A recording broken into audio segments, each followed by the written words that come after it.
দক্ষিণ জেলা পুলিশের বড়সড় সাফল্য। পিয়ার বাড়ি ও রাঙ্গামুড়া পুলিশের যৌথ অভিযানে আটক ৮০ বান্ডিল অবৈধ কাপড়। ত্রিপুরায় সমস্ত ধরনের পাচার ও অবৈধ ব্যবসার বিরুদ্ধে পুলিশের জিরো টলারেন্স নীতির অঙ্গ হিসেবে ফের এক বড়সড় সাফল্য পেল দক্ষিণ ত্রিপুরা জেলা পুলিশ।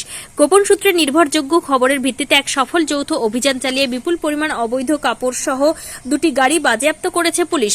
গোপন সূত্রে খবর পেয়ে পিয়ারবাড়ি থানা এবং রাঙ্গামুড়া আউটপোস্টে পুলিশ যৌথভাবে একটি বিশেষ অভিযান পরিচালনা করে। অভিযান চলাকালীন সন্দেহভাজন দুটি মহিন্দ্রা বুলেরো গাড়িকে আটক করা হয়। এরপর গাড়ি দুটিতে তল্লাশি চালিয়ে মোট ৮০টি অবৈধ কাপড়ের বান্ডিল উদ্ধার করতে সক্ষম হন পুলিশ কর্মীরা। তল্লাশির পর আটককৃত গাড়ির চালকদের জিজ্ঞাসাবাদ করা হলে তারা ওই কাপড়ের সপক্ষে কোনো বৈধ বিল, চালান বা প্রয়োজনীয় নথিপত্র দেখাতে পারেনি। ফলস্বরূপ কাপড়গুলি পাচারের উদ্দেশ্যে নিয়ে যাওয়া হচ্ছিল বলে পুলিশের প্রাথমিক অনুমান। অভিযুক্ত গাড়ি চালকরা বৈধ নথিপত্র প্রদর্শনে ব্যর্থ হওয়ায় পুলিশ ভারতীয় নাগরিক সুরক্ষা সংহিতার ১০৬ ধারায় কাপড় ও গাড়ি দুটিকে বাজেয়াপ্ত করেছে। ধৃত চালকদের বিরুদ্ধে পরবর্তী কঠোর আইনগত পদক্ষেপ গ্রহণ করা হচ্ছে। এই সফল অভিযানের পর দক্ষিণ জেলা পুলিশের পক্ষ থেকে জানানো হয়েছে যে জেলা জুড়ে সমস্ত ধরনের চোরাচালান, মাদক পাচার ও অবৈধ ব্যবসার বিরুদ্ধে পুলিশি তৎপরতা জারি থাকবে। দক্ষিণ জেলায় শান্তি শৃঙ্খলা বজায় রাখতে এবং অপরাধমূলক কাজকর্ম রুখতে জেলা পুলিশ সর্বদা জিরো টলারেন্স নীতি বজায় রাখতে দৃঢ় প্রতিজ্ঞ। ত্রিপুরা থেকে বিক্রম কর্মকারের report, crime press Bengal news.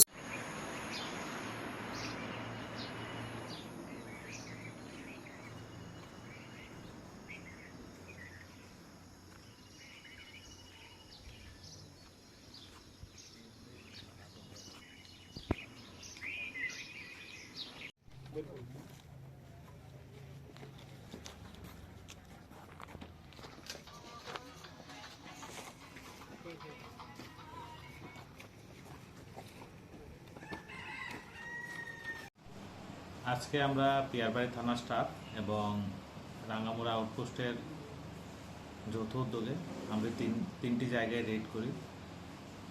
আজকে ভোরবেলা 3:30 নাগাদ আমরা দুটি বোলেরো মালবাহী গাড়ি আটক করি, যার নাম্বার TR01AD 1816 এবং আরেকটি TR01Y 1611।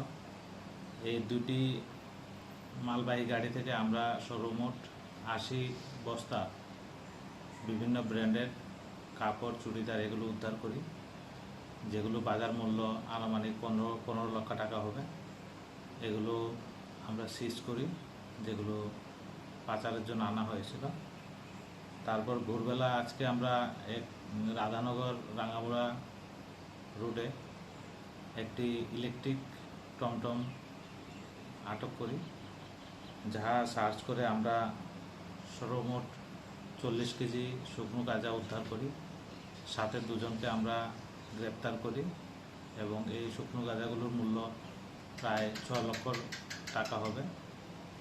এবং রাজনগর মুসলিম পাড়া এলাকাতে আমরা আবার পুনরায় আরেকটি রেড করি, সেখান থেকে আমরা 34 কেজি শুকনো গাঁজা উদ্ধার করি এবং এটা 106-এ আমরা সিজ করি। এটার বাজার মূল্য আনুমানিক 5 লক্ষ টাকা হবে।